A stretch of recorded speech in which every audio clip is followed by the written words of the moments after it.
Hello, my friend, and welcome to the 488th episode of the Sales Podcast. I'm Wes Schaefer, the Sales Whisperer, your host. Today we have Jordan West. This dude is a powerhouse. Made $250,000 of e-commerce sales in 24 hours without using Facebook ads or discounts. He turned me on to a book. I've been in touch with that author, written a series of books in the sales and marketing space, how people think, how to persuade them, how to connect. Jordan addresses some cool things I've been noodling how to do myself, how to create gated content. So it's interesting. And it's bittersweet when I speak with guys like this that challenge my thinking, because it's like, oh, how can I do that? Like, oh, I've been doing this a certain way for so long. Oh, could this work? Oh, it'd be a lot of change, a lot of work, a lot of effort, but it's pretty cool. All right, so you are in for a treat. I will keep this intro short. We've got evening no-gi jiu-jitsu today. First time ever, I think. We usually do it noon on Tuesdays, but our instructor added an evening class, so I'm going tonight. So as soon as I wrap this up, I'm heading to Jits, little evening class. Going to be a little chilly, so we shall see. But just got back from Phoenix, had a trip out there last week, and first trip in a long time. And I drove. I usually drive to Vegas. I drive to Phoenix. It's just not worth flying. It wasn't way before COVID. I mean, I've been driving for years. I got stuck a couple times, once in Phoenix, I think twice in Phoenix, once in Vegas, something like that. And I was like, okay, no more. I'm driving. No TSA, no masks. Had a great meeting with a client that's killing it, and we're going to kill it even more. So that's cool. About to get news on a new client. Should be bringing on this week, out in the Carolinas. So I'm sure we'll be meeting a little bit face-to-face, but ramping up a sales team there. They've been doing everything through distributors. And rules are changing. You know, they always change. But rules are changing because of COVID and how this distributor wants to go to market, raising prices on them. And we've been telling them for months. I mean, I was in talks with them, I think 4 months ago. They wanted to put things off, till after the new year. I'm like, okay, whatever. And this is a referral, so I can't exert too much pressure. But same thing. We can create big change with a very small team.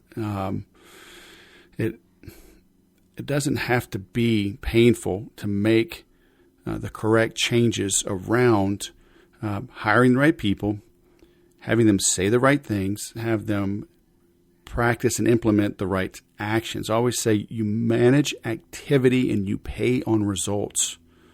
Don't just give somebody a quota. Tell them, here's the things to do, and you'll hit your quota. And I'm always just rubber meets the road kind of practicality on this. You've got to be doing this. I've got a private client right now doing some one-on-one stuff, and I was going through that with him. What makes you unique? And we're all a commodity. And we've been that way for a long time. Everything's a commodity now. Everybody has access to the internet. They think they know somebody that can do it, better, faster, cheaper, but they can't. Good, fast, cheap, pick two. There's not all three. I showed him the clip of Don Draper with the Lucky Strikes guys when we talked about it's toasted. The guy's like, well, everybody toasts their tobacco. He says, no, only you do, right? Everybody else, they're coming along after. So they're just copycats. So I've got my client this week just detaching and looking over his own shoulder to see what is it that he does that's unique.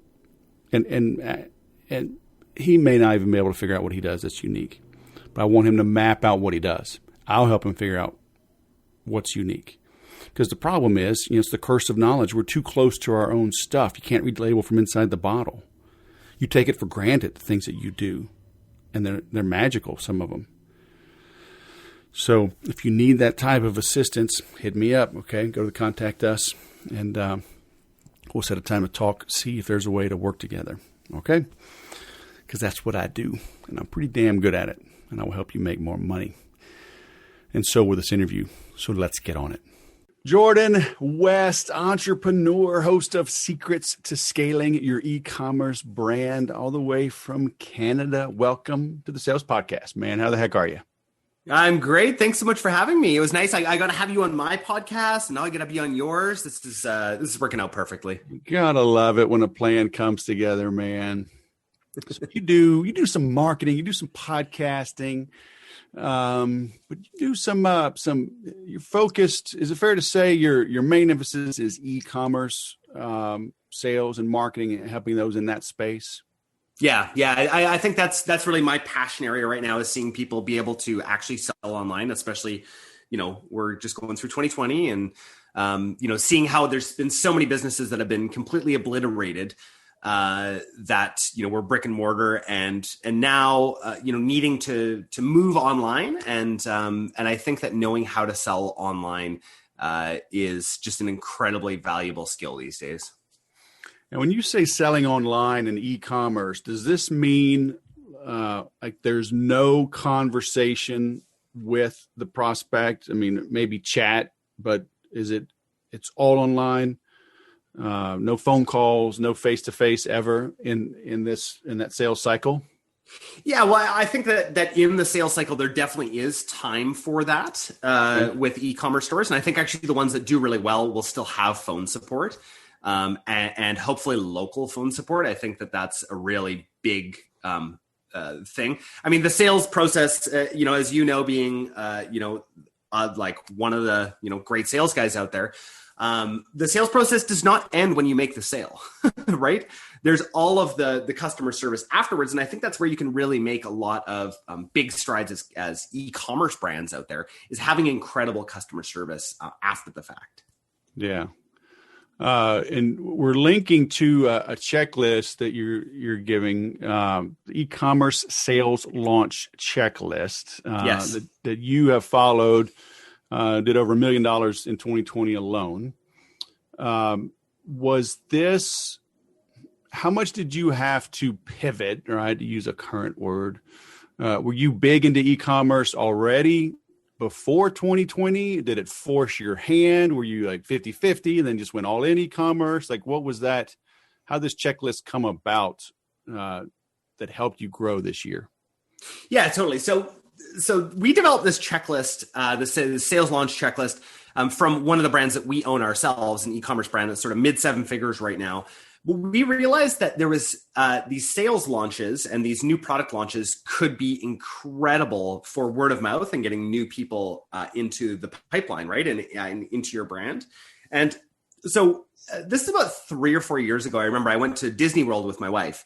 We left the kids at home. I know that's terrible, but they just weren't old enough yet, and my wife is a bit of a Disney freak. So I decided to pick up the book Contagious by Jonah Berger. And I remember reading this part in the book where he talked about this brand that was really struggling, and it was an online brand. And all that they did to change, they rebranded a little bit, exact same clothes, but instead of just having their website open all the time, it was always password protected. And the only way that you could get into these launches was if you entered the password.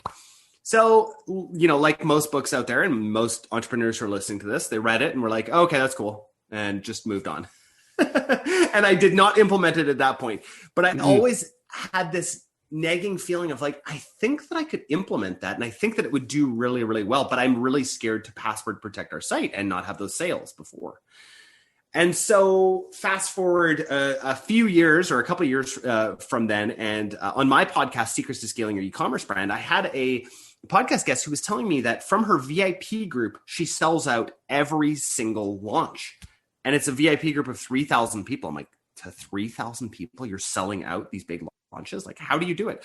So she walked me through the process, and I thought, okay, we can do that for our brand. And that was about 1.5 years ago. And this is where we developed this sales launch checklist, and why I think that it's so incredible, because there's a lot of things that you have to do along the way to really be able to actually use the psychology behind it and get people on board, and really have that sort of like, if you picture like that Black Friday mentality of people like running into the store, having that same thing happen online. Now you got me thinking. Hold on a second. I'm about to password protect my whole site, so stand by. But now I have to get that book. I mean, because it's appealing. I look at folks. I just interviewed a friend of mine, Erin Chase, just before this. This is her second time coming on. First time was 5 years ago. And she has a different model. She's very busy, big staff. And like she says, they try to own the internet. Right. And just thinking of that is exhausting to me. I don't want to own the internet. Right. I want to put out thoughtful pieces, help people with their sales. There's very specific, I stick with the fundamentals because the fundamentals still work. Right. And there's literally nothing new under the sun. All this new age stuff that comes out, whatever, they're just putting lipstick on an old pig. You know, I've got books, 30 and 40. And I mean, this book on my desk, Advertising Copy. I mean, this guy updated it in 1936 because the 1924 edition, a lot of things had changed since 1924. Right. So like, as I read it, I'm like, oh yeah, I know this guy that, like, this is the source, right? Because all these modern guys, they're just picking from that and skinning it. So can I sell more calmly? Is that what are you giving me permission to just kind of chill out and slow my roll? Is that what you're telling me? Yes. I would. All right, we're done. I gotta go. Everybody to do that. Yeah, I mean, I literally I'll go get that book and I've thought about it. I've thought about taking my podcast and making it a subscription or put it behind a paywall or even just opt in, right? It's all on my site, but like, why do I give all this stuff away for free? I have 400, almost 80 episodes now. I don't know. You know what? Now you got me thinking, man. Were you supposed to do that? Were you supposed to agitate the host? Is that a psychological? That's what I do. Yeah, that's what I do, and that's why people just love to have me on their podcast.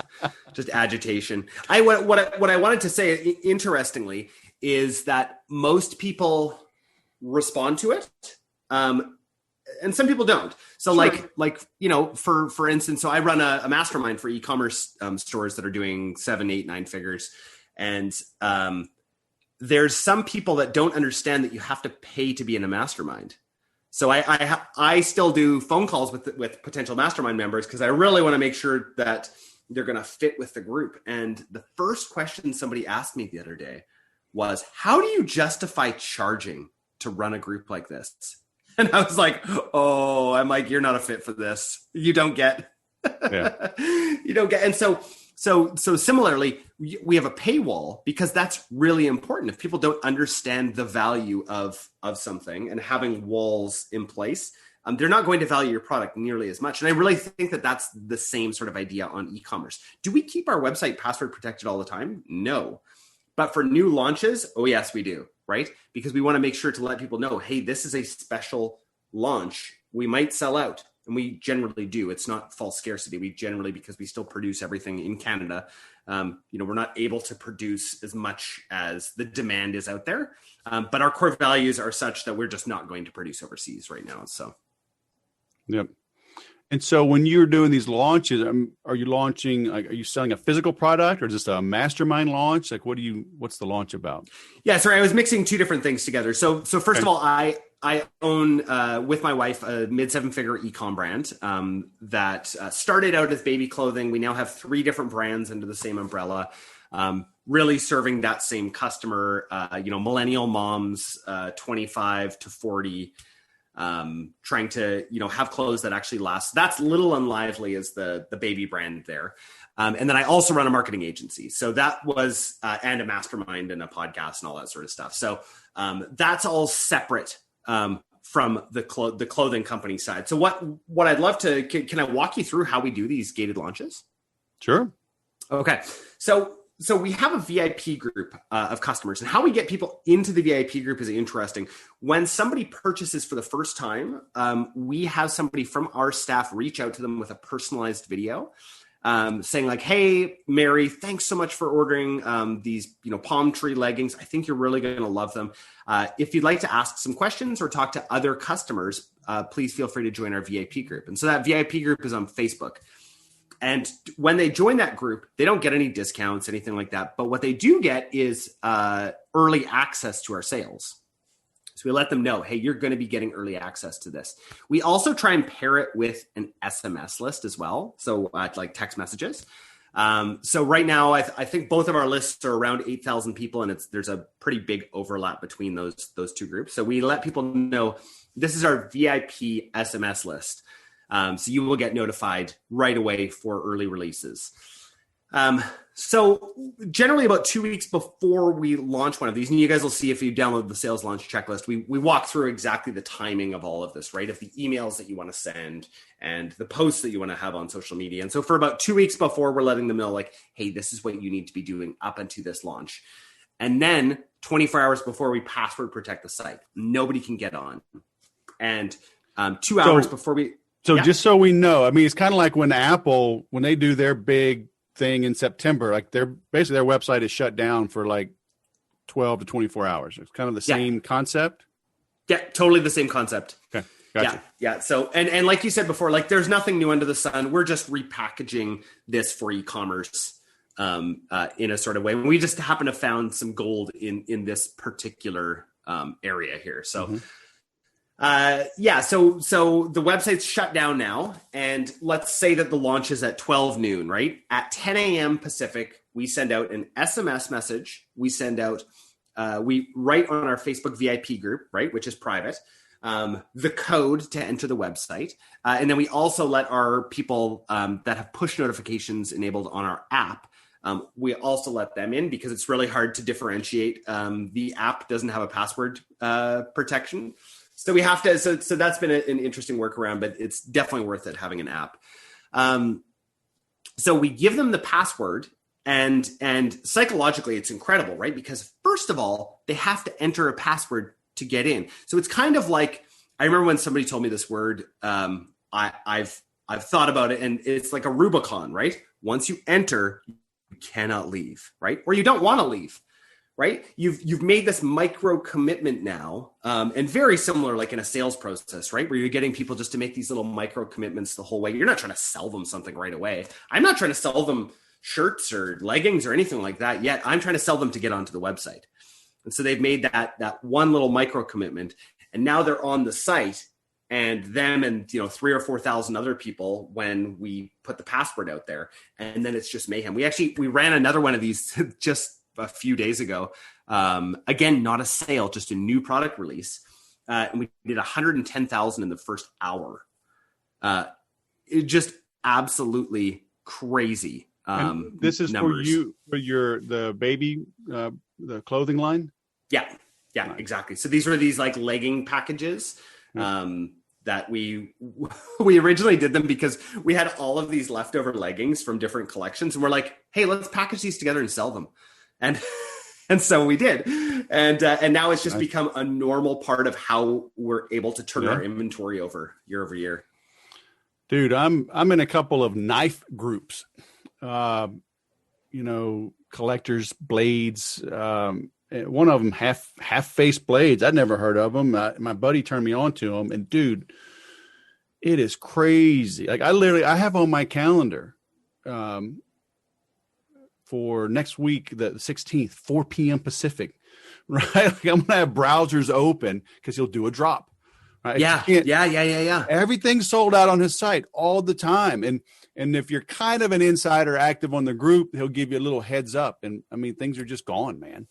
And these are $300 to $600 to even more for super elite, like custom things that he'll make. So it's the same kind of concept, but I guess the thing that goes without saying is first you have to have a great product. Yes. Right? You're not going to do this with a mediocre overseas knockoff. My wife literally just ordered something from Walmart, and this blouse she was showing me, and the sleeves on both sleeves, she thought it was one. Both sleeves were turned inside out before they were sewn on. So the seam is showing. No. I'm not going to wear this. So, it's you got to have a quality product first of all. Totally. So on that recent launch that we just did there with 110K in the first hour, during that first hour, it was a 90% returning customer rate, right? Wow. So 90% of people had already ordered from us before and just loved us that much that they ordered again during that time. That to me shows the power of a good product, right? And a product that people want to order over and over again. So any of the industries, like we're kind of in acquisition mode right now at the clothing company where we're looking for these different brands that we think would really serve the same customer. But we want to make sure that when we're looking at these products, that they're products that people do want to order over and over again, right? Sure. And that we can serve them in sort of different ways. Yeah. And hey, you know what? Don't judge them, right? My friend, I need to have an intervention on this guy, but I know he's rich. So, hey, he orders knives. I mean, he's like going crazy. He's ordered as many knives in 3 months as I've ordered in 20 years. Right. I'm like, dude, you're crazy. So is this like a collectible thing? I feel like this is not something I'm used to in Canada. Yeah. People ordering knives. Well, they are tools. And a lot of guys use them as you should use them, but a lot of guys collect them. Hunting and skinning and whatever. But a lot of guys, they'll just collect them. I collect them. I mean, I'm building shadow boxes this Christmas to display them, right? Yeah. But this guy, I mean, he's crazy, dude. He's waiting for the drops, but he's bartering and trading with guys in the group. I'm like, yeah, I'm not that into it, you know. But like I said, at least $300 a piece, at least. Yeah. That's the absolute low end. So, hey, if people want to buy a bunch of leggings, if they want to buy whatever, let them.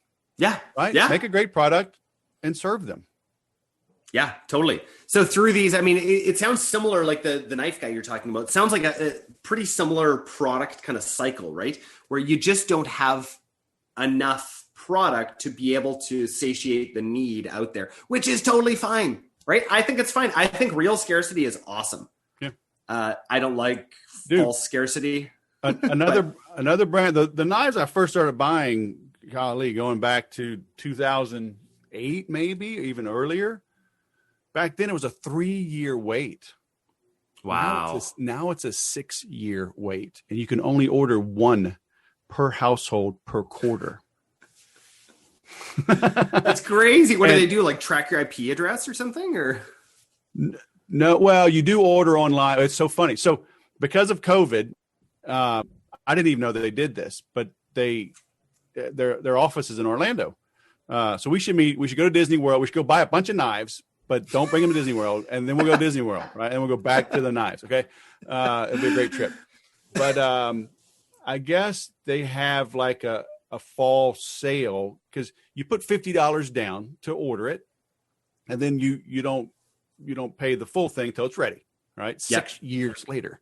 So sometimes people just, they're falling hard times, whatever, and they can't afford the knife for whatever. They don't fulfill the order. So you could go to their store in November and buy those leftovers, right? If lack of a better term, the unfilled orders. And so they let us do it online this year. And my buddy told me about it. I've been buying these for over a decade, right? And he knew all about it. He just got started. So I was able to order 2 at one time, which was like magical. Yeah. I mean, it was, I got 2. What? So that's the kind of, excitement you can build. But so here's my dilemma, right? I only have a couple tangible things. I got a book. I mean, how do I do a big launch, with a book or a digital course or my own membership? Or mastermind, does it work the same way? Same psychology? I really do think that there's the same psychology out there for info type products or for groups or masterminds, all of that kind of thing. I think that anytime you gate something and you make it something that not everybody can cross that line, I think that you make it a lot more valuable at that point. So for groups, I think that's, especially like within masterminds, you don't want everybody in that mastermind. For sure. Right? That is not That is going to hurt your group. And so making sure to let people know who's not a fit, I think is really, really important. Yep. And then even just having, what are the amount of like products you've looked at? You're like, I need that. And then you just forget about it. And you're like, well, it's always going to be there. So like, I'll get it sometime whenever I really need it. And then you realize, you're out mountain biking and it's dark and you crash into a tree because you didn't have that light, for instance. But if there was some sort of time limit on it, right? So similar with like, say, getting people into a mastermind, and it's like, hey, we're only taking members for this small amount of time because we're going to be working through some curriculum or something within this mastermind.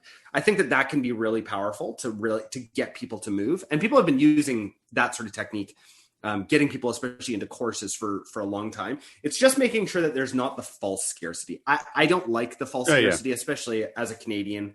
We really, Americans too, but I feel like we're like so sensitive to those kind of things. You're nicer, more sensitive people. You don't even have knives. I mean, come on, man. A bear comes and you just say, look, let's hug it out, man. It's all good. People are into knives. It's just, I guess I'm not in that. I don't have that group of friends that are into knives yet. Well, you do now, man. All right? Yeah, exactly. I'm sending them your way. Yeah. Awesome. All right. So you sent me a couple interesting things. Kind of talking about the mechanics here, gated, but $250,000 of e-commerce sales in 24 hours without two things: Facebook ads, which are a pain in the butt, or without discounting. Amen. Praise the Lord. Hallelujah. So what's that all about? I mean, was that part of the 110 in 1 hour? No, that was a separate launch. So this one was actually, so this was in August, and we were just launching a brand new collection. So for, 2 weeks before, we were letting our lists know, like, hey guys, if you want early access to this, join our VIP group, join our SMS list, download our app. And that's the only way that you're going to get early access to this stuff. And that one was just phenomenal. I think in the first 2 hours, we did about 120,000, and then it just kept going and going and going. And then days after that, it was like, I don't think we ran Facebook ads for about 2 weeks because we just had all of this all these organic sales throughout that time. It's really phenomenal. When you say organic, is that people coming from your private group or your email list or both? Or so what's organic?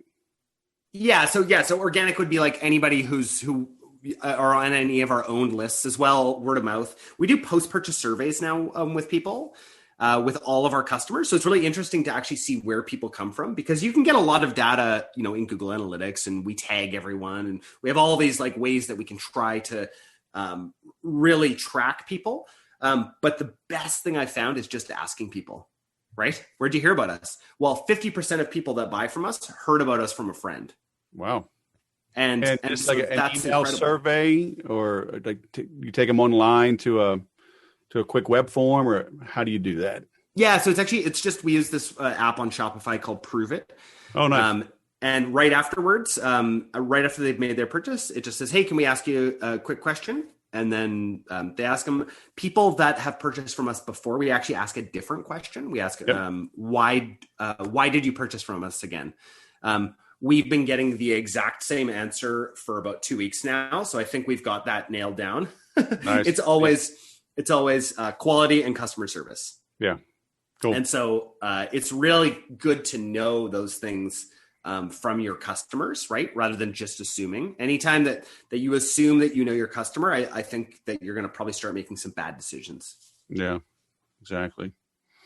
I'm talking with a friend of mine in the STR space, the short-term rental space, like Airbnb. He works with people that have properties that are renting them out.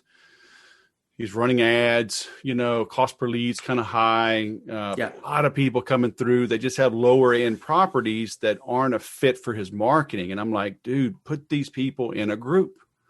Yeah. Educate. If you got 10 people, you got 10,000 people that you can talk to all of them at once, educate them, and maybe some of them get better. They grow their income, then they can afford your higher end services, right? Are you kind of doing that as well? Even though, baby clothing isn't expensive as, buying a house, but still you can kind of nurture them along, right? Stay in front of them so you're always top of mind. Totally. So, I mean, I have so many ideas for that because especially in the agency world, we have so many different ways that we get people into our funnel, right? So we're right now actually thinking of starting like an e-commerce association, right? To just get people, it's not to make money, right? To say we'll charge them, $100 a year or something to get into this association that now is a group, right? So say we have 10,000 of these e-com stores in this group.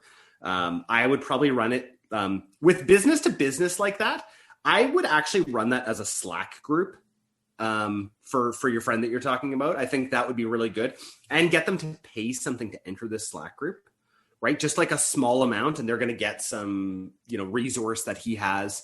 And then from that dedicated Slack group, then continue to move them into bigger and bigger groups. There's just so many different ways that you can do that. And I think for you and I chatting here, everything for me comes down to, okay, can I monetize this earlier in the funnel, because people will take it more seriously then, right? Yeah. People don't take free stuff nearly as seriously as they do when they pay a little bit. That's true. I'll do that. I'm dealing with this right now. I just had a pop up here. I've got, I call it my IPA, my initial process assessment. Somebody comes in, we do a free call. Yeah. We chat, and it's a short call, but I don't mind. They have to answer a lot of questions to get to my calendar. I'm like, all right, if they answer all those questions, they're motivated, and we talk. Well, okay, and they're paying by time too. There, yes, Wes, right? Yeah, like for sure. That's one way. I mean, time is our most valuable resource. So yeah, but then I'm like, hey, I think I can help you. There's something there. I charge $500 right now.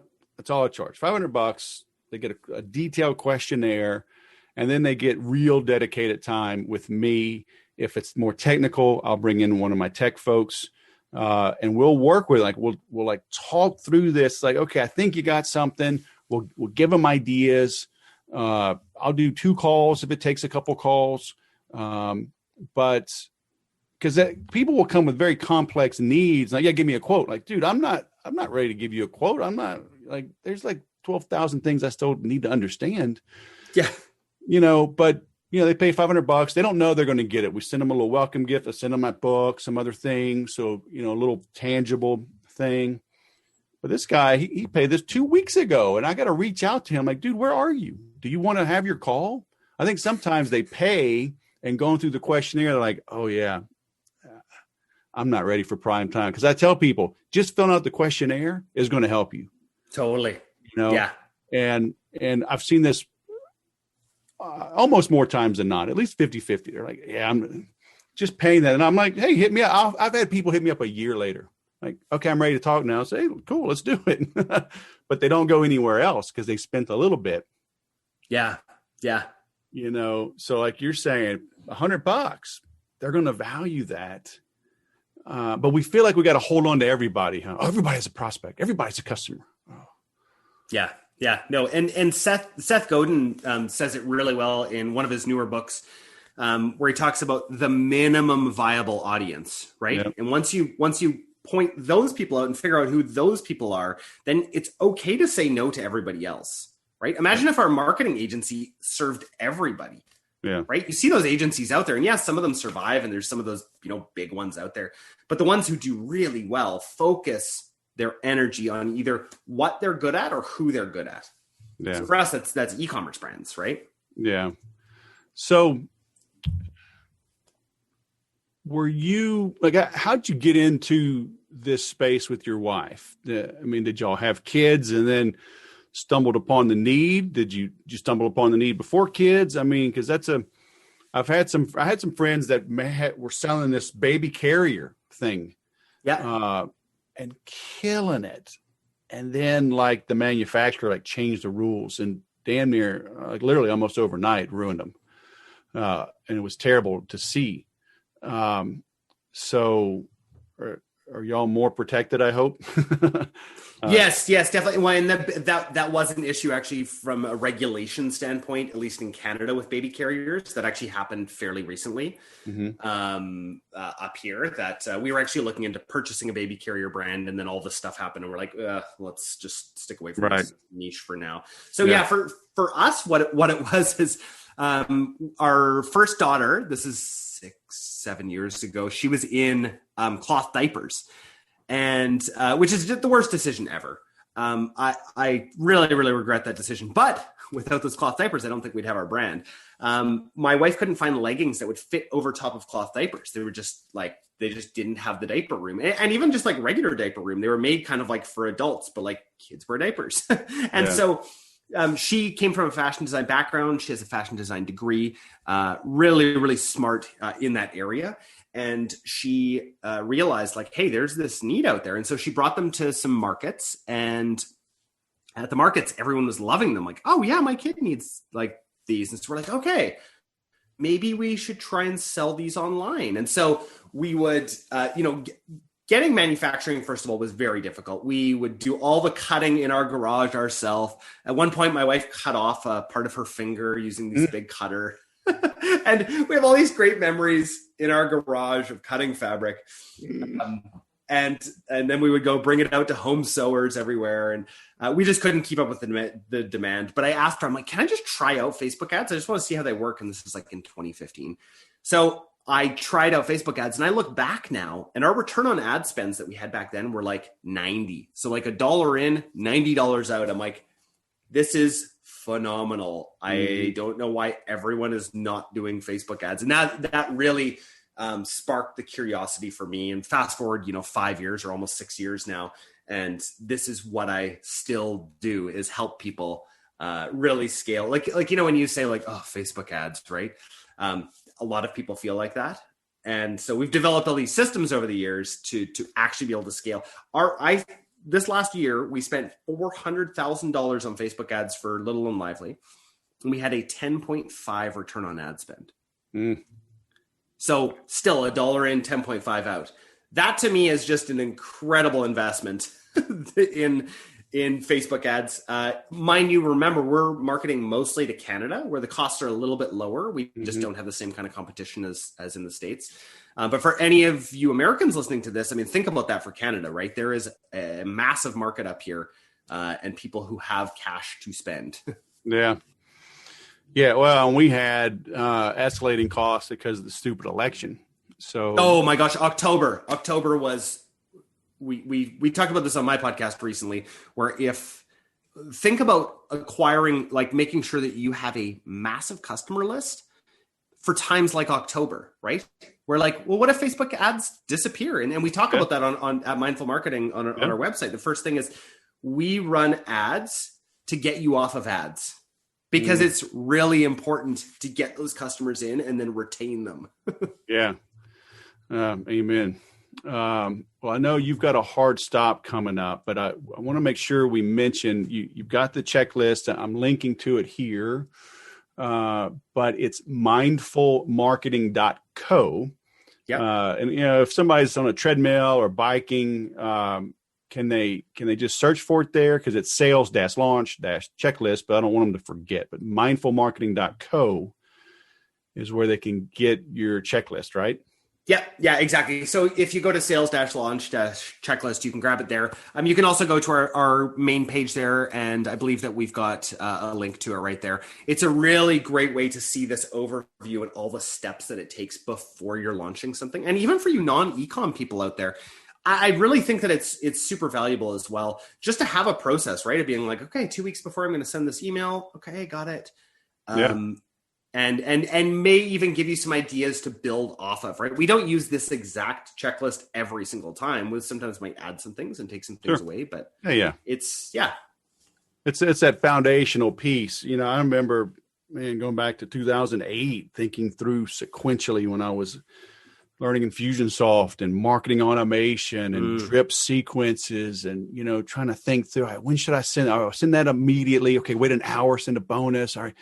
Wait 12 hours. Okay, then wait a day, because then I got a lot to do, to give them a couple of days for it to percolate, and it's a different mindset, but still, it's just we're humans selling to humans, right? We're just doing it over a different medium. So plan it, run it, measure it, right? I'm sure you got to tweak it and adjust it all the time. Yeah. Maybe for COVID, maybe for elections. Yeah. Maybe it's like, hey, I'm going to go hibernate for a month till the stupid election's over. And then I'll start running ads again. I mean, that may be a viable option, right? And hopefully people did that because for us, it didn't affect us as much in Canada, right? Because nobody was running election ads up here. But October is still not a good month in e-commerce. It's everyone's waiting for November for purchasing, right? Everyone's saving up. So definitely a tough month. Does Canada, have y'all kind of picked up our Black Friday, Cyber Monday sort of things? Just because you're close to us, or do you have I know you have your different holidays as well, but have y'all kind of assimilated those? Yeah, I forget when that was. I think that was about 10 years ago or so when we actually started to pick up Black Friday. And I think one of the big brands up here did it. And then since then, everybody's doing it. It's interesting though, like in my mastermind, of the 35 members that are in there, we were the only ones who ran a true Black Friday sale. Everyone else is just November sales. Gotcha. And so that our November was pretty good, but I think it could have been a lot better if we would have followed their lead and done that, which is interesting because I'm the one who runs this mastermind, but you can always learn. You can lead the horse to water, right? Yeah. All right, man. Very cool. Jordan West, mindfulmarketing.co. Go get the checklist, check out the podcast. And man, I appreciate you taking the time and coming on the show. Yeah, thanks for having me, Wes. All right, man. Have a great day. You too. So this whole gated information, it's got me thinking. I was talking about this a couple of weeks ago. I've set up some things in the last month. Got to implement them, but maybe creating a paid version of the sales podcast, maybe like a VIP version of it. And it wasn't even related to this, but as I go back through this, preparing to publish it, that's the benefit of having a podcast, right? I listen while we're doing it one-on-one. I'm taking notes, then I'm reviewing it when I go to produce it and publish it. So, repetition is the key to learning. In the meantime, we had all the crap going on with the deplatforming of Trump and shutting down Parler and all these things. It's like, holy smokes, you can be shut down at any time. Somebody gets a wild hair. So, what can I do to protect what I'm doing? I'm not really political. 5% of the time I might mention some politics. But somebody gets a wild hair up their butt, they could shut me down. So stay tuned for that. It would be affordable, but it would be something that you pay for, you subscribe to. But I would go into deeper down the rabbit hole. I would give more info, probably go through my various paid courses slowly, right? The idea isn't, I don't want to shoot myself in the foot, right? I'm not going to give you a $200 or $300 course for free just because you pay a little bit on a subscription. But I could give it over time. Maybe take more questions, do more Q&A through that, so you get extra value through this medium. So, there's 101 ways to skin a cat, and that's the dilemma of business, right? Sticking with what works while it works, maximizing it, getting all the juice out of it, but understanding that eventually the well will run dry. You're always trying to beat your best performing ad. You're always trying to beat the best performing program. So do you have the diligence to continue testing things? That's the key. That's the key to business. All right. Look at Amazon, right? Started out as books. Who knew it would have evolved to what it is today? So are you open to new ideas? Are you stuck in a rut? If you want to get a significant breakthrough, hit me up. Like I said, I've been doing more and more private consulting, more private coaching in these last couple of years.